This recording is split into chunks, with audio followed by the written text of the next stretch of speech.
La contre-information ne devient effectivement efficace que quand elle est. Et elle l'est par nature, donc c'est pas grave. Que quand elle est ou devient acte de résistance. Ce matin, je me suis réveillé comme dans du coton. J'ai mis un pied au sol, encore vaseux et sans repère. J'avais dû dormir pendant 2 mois avec quelques phases de réveil. Et puis, somnolent, j'ai ouvert le volet. Le temps était plus gris que d'habitude, avec une tempête qui faisait craquer les arbres. Comme si le vent d'ouest voulait nous revigorer ou nous alerter. J'ai allumé les infos, Véron, Nunez, Sibeth Ndiaye. J'ai aussitôt éteint. Je savais ce qu'ils allaient dire. Tu n'es qu'un bon à rien, je le dis pour ton bien. Si tu ne fais rien de meilleur, tu seras meilleur. Fais pas ci, fais pas ça. Le cauchemar continue. Je jette un œil au portable et sur Messenger, cette première image attendue et prévisible de métro bondé postée par Sudrail Paris Nord. La catastrophe sanitaire est en marche. Geste barrière impossible, ce gouvernement est irresponsable. Non seulement il est irresponsable, en plus, il va tout faire pour l'organiser et l'inscrire dans les tables de la loi, cette irresponsabilité. J'éteins. Je ne sais pas si aujourd'hui, lundi 11 mai, est le premier jour du reste de ma vie et de mon déconfinement, ou le 56e jour de mon confinement, soit le 22 632 millième jour de ma vie. Je choisis l'option 2. Ici, zone rouge. À part les autorisations à ne plus remplir pour moins de 100 km, pas de grand changement. Ah si, le masque. Le masque devient obligatoire dans les magasins et les transports. Il faut donc en trouver. J'ai été acheter les miens au magasin Match d'Ars-sur-Moselle où je fais des courses souvent. J'ai donc une carte de fidélité qui me permet d'être prioritaire sur les masques. Match appartient au groupe belge Cora. Ensemble, soyons mobilisés, engagés et solidaires. Ensemble, choisissons les produits de nos producteurs français. Mais c'est pareil dans toute la grande distribution, une inflation. Il fallait s'inscrire sur une liste d'attente pour récupérer une boîte à 29,90 € pour 50 masques en papier fabriqués en Chine. C'est 10 fois le prix normal, le prix qu'on payait en janvier. Et leur présence soudaine dans tous les bacs est douteuse. On doit s'estimer heureux d'en récupérer une sans faire trop la queue. Au Maroc, les mêmes masques coûtent 15 fois moins cher. Épicerie comme il y en a partout au Maroc. Bonjour monsieur, est-ce que vous avez des masques s'il vous plaît? Vous pourriez m'en vendre? Oui, combien? Eh bien un paquet, enfin ce que vous avez. Combien ça coûte ça? 8 dirhams. 8 dirhams. 8 dirhams. 80 centimes d'euros. Et il y a combien? 10 pièces. Il y a 10 pièces, d'accord. Sur les réseaux sociaux, c'est le déchaînement. Voici 2 témoignages parmi 500. Depuis ce lundi 27 avril, là, il y a des masques qui sont arrivés un peu de partout dans les supermarchés. Mais c'est quoi ces prix là? Oh, 60 €, 50 masques. Vous êtes sérieux là? On est en train de parler d'une pandémie qui a fait plus de 22 000 morts en France, presque 200 000 morts dans le monde, et en mode t'as l'impression que c'est la nouvelle collection printemps-été, et t'as Claire Petit sur le plateau de CNews qui nous dit en mode tranquille, à l'aise, normal, c'est normal les gens, rien n'est gratuit, il va falloir que les gens prennent leurs responsabilités et payent leurs masques. Non mais oh, ils se foutent de la gueule de qui? Avant que j'oublie, afin de répondre à un rituel maintenant établi, je me suis réuni avec moi-même pour décerner la médaille de l'intervention la plus énorme et la plus grotesque de la semaine. Après Sibeth Ndiaye, le préfet l'allemand, et quelques autres, Marlène Schiappa vient de gagner le gros lot pour la défense et la défonce de Sibeth Ndiaye. Et moi, je suis assez enthousiaste de me dire que Sibeth Ndiaye, de par ses compétences et de par son parcours, est en train de devenir un rôle modèle pour plein de jeunes filles qui la regardent, qui se projettent en elle et qui se disent « Ouais, moi aussi, je peux devenir une femme porte-parole du gouvernement. » Je trouve ça très bien. Elle dépasse d'une courte tête son président bien-aimé, qui, le 1er mai, a proposé que nous nous chamaillions bientôt, nous, ses grands-enfants. En 3e position, plus pour son aspect énorme que grotesque, la sortie du président tanzanien, qui a fait tester une chèvre, un oiseau et une papaye avec des kits de l'OMS. Et tous se sont retrouvés positifs au Covid-19. Ukipeleka mbuzi za sample nazo zikawa positive, maana yake mbuzi wote tulionao hapa labda by assumption au huyo mbuzi waliopelekwa nao walitakiwa wapewe kwenye isolation. Ce soir, j'irai voir mon père. Pour la première fois depuis 2 mois. On tiendra nos distances. On sifflera une bouteille en mangeant du gruyère et du foie gras. Mais il n'y aura pas de foot à la télévision. 2 mois de solitude n'auront pas changé grand-chose pour lui, si ce n'est cette menace qui rôde et le fait flipper. Surtout depuis que son voisin, le père Beluche, est mort. Passé 80 ans, la mort est une vieille copine, à qui on parle secrètement et de plus en plus souvent. La vie ressemble à une partie de Fortnite. Si on veut gagner, il faut rester le dernier et se terrer en regardant les autres partir. I wish I picked a better skin that blended in with the tree. There's 3 people. There's that guy, this guy, and then there's the sniper guy. Le virus est un accélérateur de particules et de pensées morbides. La télévision est sa complice qui nous endort. Bonne nuit les petits. Faites de beaux rêves. Si je veux savoir ce que pense la télévision, il suffit que j'appelle mon père. Allô papa ? Ouais, la situation est quand même compliquée. C'est exceptionnel ce qu'on vit. Tu penses qu'un autre aurait fait mieux à la place de Macron ? Ah oui papa, un autre aurait mieux fait. C'était pas difficile. Même Le Pen ? Non, faut pas exagérer. Même Mélenchon ? Bien sûr. Il est toujours énervé quand il parle à la télé. Faut dire, ils sont un peu énervants, non ? Allez, on arrête de parler politique, ça fout le cafard. Et on arrête. Le virus a ceci d'intéressant qu'il brise notre rapport à l'horloge. Tic, tac, tac. Le temps se déconfie et nous pousse à une introspection et à une projection. Qu'est-ce qui a merdé pour qu'on en arrive à cette déconfiture ? De quoi demain sera fait ? Peut-on rêver d'un monde meilleur ? Rien que poser la question nous déprime. On sent que la réponse est non. On sent que si on n'entreprend rien de fort, de collectif, allez, lâchons-le, d'insurrectionnel, ce sera pire. La catastrophe, c'est que les choses continuent comme avant, disait Walter Benjamin.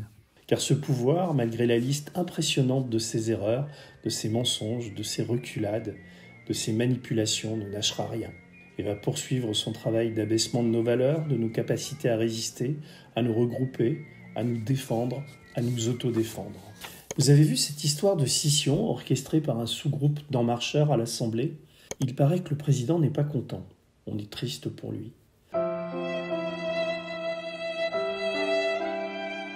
Lui qui se donne tant de mal pour nous convaincre qu'il maîtrise la situation et qui nous fait tant flipper quand on le voit partir en vrille et en bras de chemise et en Robinson Crusoe face à des artistes sous le charme. Les vrais idéalistes sont des grands pragmatiques. Quand Robinson part, il part pas avec des grandes idées de poésie ou de récit. Il va dans la cale chercher ce qui va lui permettre de survivre. Du fromage, du jambon, des choses très concrètes. Le gras, c'est la vie. Mais en même temps, comment dire ? Je reviens aux députés. Était-il humainement possible de continuer à assumer tant d'inconséquences si on a un minimum de respect pour sa fonction et l'histoire de son pays ? Jean Jaurès était député, Léon Blum était député, Ambroise Croizat était député, Aimé Césaire était député. Ça avait une autre gueule, non ? Disons que ces trentaines de sous-fifres du macronisme qui vont se placer à gauche du MoDem, donc à droite du PS, n'ont aucun projet de sécession et que tout cela, ces fameuses batailles, vont in fine servir l'Élysée. Martine Vonner, la députée alsacienne, ou cet élu historique des Hautes-Pyrénées, ont montré un peu plus de sincérité et de courage.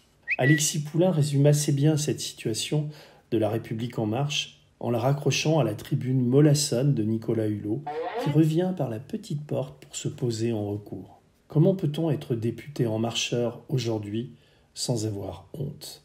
Shame. Sans assumer qu'on est là pour obéir aux ordres du patron et pour toucher sa pitance. Un papier dans Libération qui remonte à juin 2017 avait tout prévu. C'est le secrétaire d'État chargé du numérique, Mounir Majoubi, qui expliquait alors « Il faudra trouver un moyen de scénariser une pluralité de tendances entre nous pour qu'il y ait un semblant de débat. Il ne faudrait pas que le seul débouché pour les idées soit la rue. » Ben voyons. Ces derniers jours ont été denses. En plus de mon job aux médias, j'ai lu et préfacé un épais bouquin sur la firme BlackRock qui doit sortir en juin chez Florent Massot. BlackRock, une puissance secrète, s'empare de votre argent.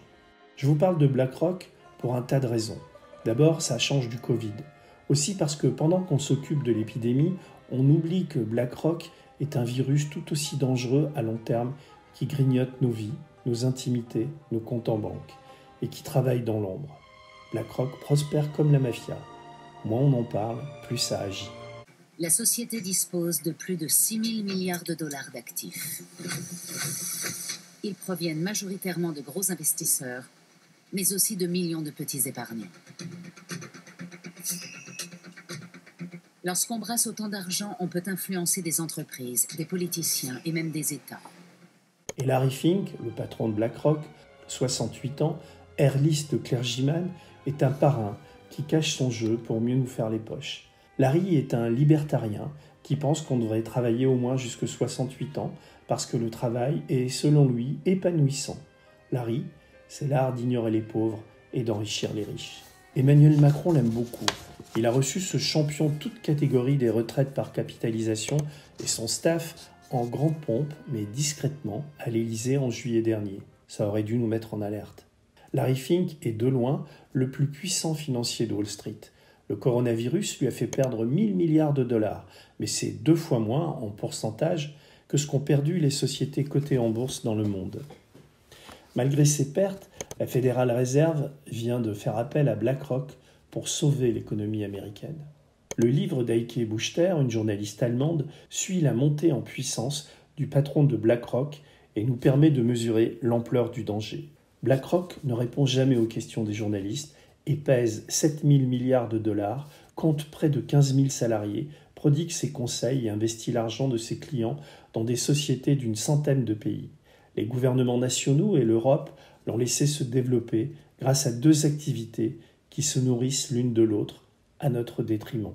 BlackRock fait du conseil en investissement et BlackRock informe les banques et les États en ayant accès aux informations des comptabilités de ces mêmes banques et États. BlackRock est juge et partie. Le conflit d'intérêts est patent. BlackRock est un putain de virus qui se nourrit ainsi de nos faiblesses et de nos compromissions. Devenu too big to fail, trop gros pour tomber. La force et l'arme de BlackRock s'appelle Aladdin. Prince Ali, sa seigneurie, Ali Ababa. Son intelligence artificielle. C'est elle qui a gagné le marché récent du Conseil pour l'environnement à la Commission européenne de Bruxelles. Aladdin gagne de jour en jour en autonomie. Elle dépassera très vite toute intelligence humaine. Et le scénario noir de 2001 Odyssée de l'espace, réalisé par Kubrick en 1968, cette idée que la machine va prendre le pas sur l'homme, se trouvera enfin accomplie. Open the pod bay doors, Hal.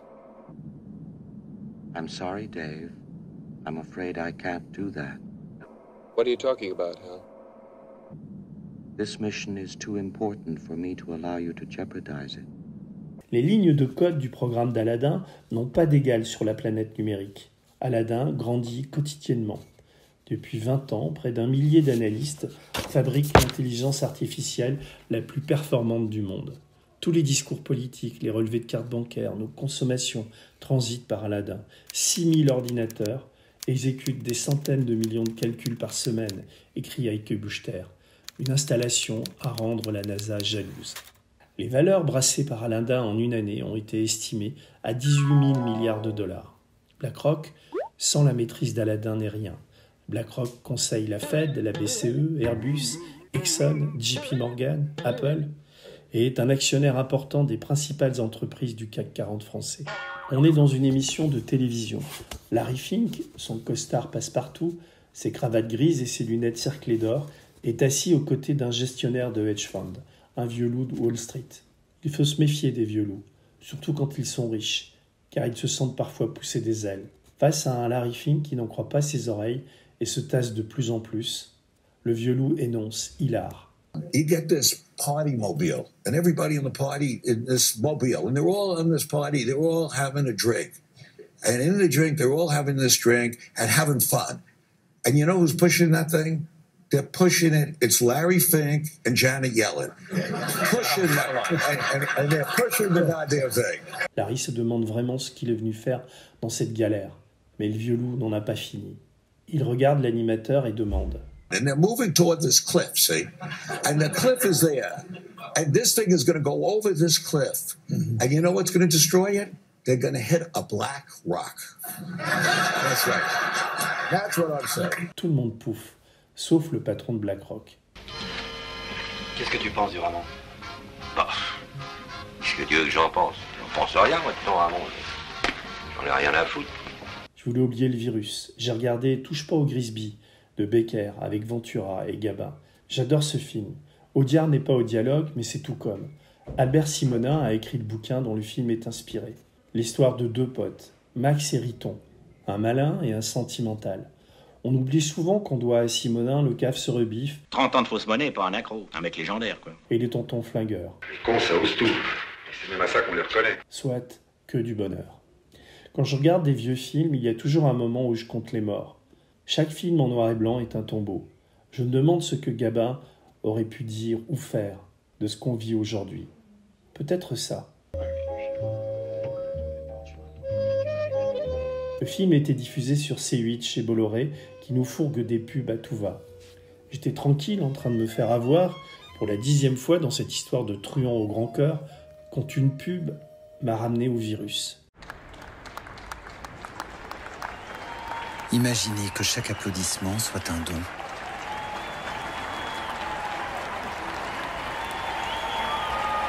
Vous imaginez tout le matériel qu'on pourrait commander ensemble pour aider nos soignants? Dès aujourd'hui, donnons sur protegetonssoignant.com. Ce sont des entrepreneurs de la French Tech, 70, qui ont lancé l'opération. Ils ont tous des CV à voter Macron. 6 millions ont déjà été récoltés pour aider les insuffisances du gouvernement. La barre est à 7. De nombreuses stars de cinéma nous offrent de passer quelques heures avec elles sur un tournage contre un peu d'argent. Brigitte Macron a appelé plusieurs stars, dont Nabila et Patrick Bruel, pour les remercier. Oui, bonjour. C'est Brigitte Macron au téléphone. Oh mon Dieu, je suis trop contente. Comment ça va? Je vous appelle pour vous dire un immense merci pour votre générosité. J'ai été extrêmement sensible. Gérald Darmanin est très content. Lui aussi a fait la promo d'une cagnotte pour venir en aide aux entrepreneurs. Je n'arrive pas à être sensible à ces initiatives.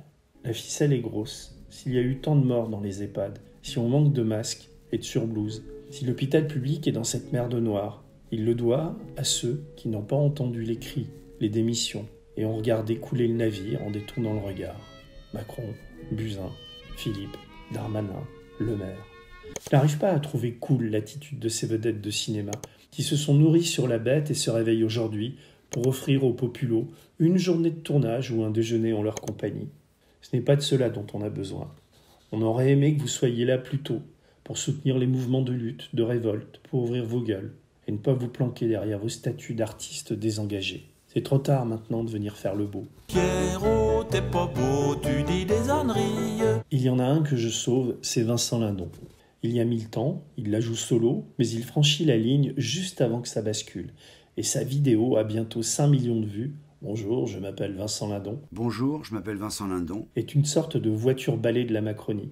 Le bilan implacable, dit par l'acteur qui a soutenu le MoDem, fait de sérieux dégâts chez les En Marcheurs. Ce n'est pas Besancenot ou Mélenchon qui inventorie, c'est un copain de François Bayrou. Ce genre de vidéo, c'est de l'acide. Ça fait son chemin dans les consciences. 5 millions de vues. Rien que pour ça, merci Vincent Lindon. Quand je vous disais que ma semaine avait été rude, j'ai revu un vieux Sergio Leone qui m'a filé le bourdon. Tu sais, la révolution, c'est pas une plaisanterie. La révolution, c'est pas à toi, nom de Dieu, à me parler de révolution. Je sais très bien comment ça éclate, c'est des gens qui savent lire dans les livres, qui vont voir ceux qui savent pas lire dans les livres, les pauvres gens, quoi. Et puis ces types-là leur disent, ah, le moment est venu de changer tout ça. Si, merde. Je sais très bien de quoi je parle, ces putains de révolution, j'ai grandi dedans. Tu comprends, ceux qui savent lire dans les livres vont voir ceux qui ne savent pas lire dans les livres, les pauvres, et disent ici, ils font du changement, et les pauvres bougres font le changement. Après ça, les plus malins de ceux qui savent lire s'assoient autour d'une table et ils parlent, et ils mangent, et ils mangent, et ils parlent, et ils parlent, et ils mangent. Et pendant ce temps-là, qu'est-ce qu'ils font, les pauvres bougres? Ils sont morts! La révolution, je ne sais pas si on va la faire, mais depuis un peu plus d'un mois, nous sommes un petit groupe à travailler, à inventer notre manière à nous de résister et de désobéir. De quoi demain sera fait? Peut-on rêver d'un monde meilleur? Rien que poser la question me déprime. Si on n'entreprend rien de fort, de collectif, ce sera pire. Car ce pouvoir, malgré la liste impressionnante de ses erreurs, de ses reculades, de ses manipulations, ne lâchera rien et va poursuivre son travail de sape et d'écrasement. Je sais, vous avez l'impression que je me répète, et vous avez raison. Emmanuel Macron a déclaré que nous étions en guerre. Nous l'avons pris au mot, et nous avons décidé de nous regrouper, de nous défendre, de résister à la connerie ambiante, de résister au laisser-glisser. Bientôt va naître un groupe dont vous allez entendre parler. Un Conseil national de la nouvelle résistance, le CNNR, dont la vocation est de rallier à lui tous les autres groupes de résistance. On résistera à Macron, aux En Marcheurs, à BlackRock, aux globalisateurs qui veulent nous essorer encore un peu plus avec leur art d'ignorer les pauvres. Résister aussi à la technosurveillance. On y est à fond. Avez-vous vu cette vidéo qui vient de Singapour? Des robots surveillent des parcs et vont bientôt balancer un gaz paralysant sur les mauvais citoyens. Vous croyez que je plaisante?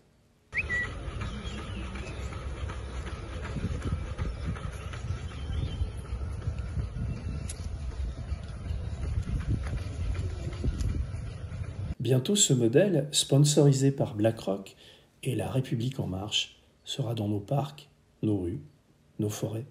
Faites reset, Big Brother, Big Larry, BlackRock is watching you. Mon conseil confinement du jour, peut-être le dernier du confinement, écoutez le dernier hit de mon copain Charlie Couture. Demain, c'est certain, on va rigoler, mais il va falloir serrer les mâchoires. Allez, salut. Demain, oui, c'est certain. Demain, la vie va changer. On m'a dit qu'il suffisait de croire et de s'investir du matin au soir. Qu'on se laisse aller, qu'on serre les mâchoires, qu'on le veuille ou non, la vie va changer. Alright, hein?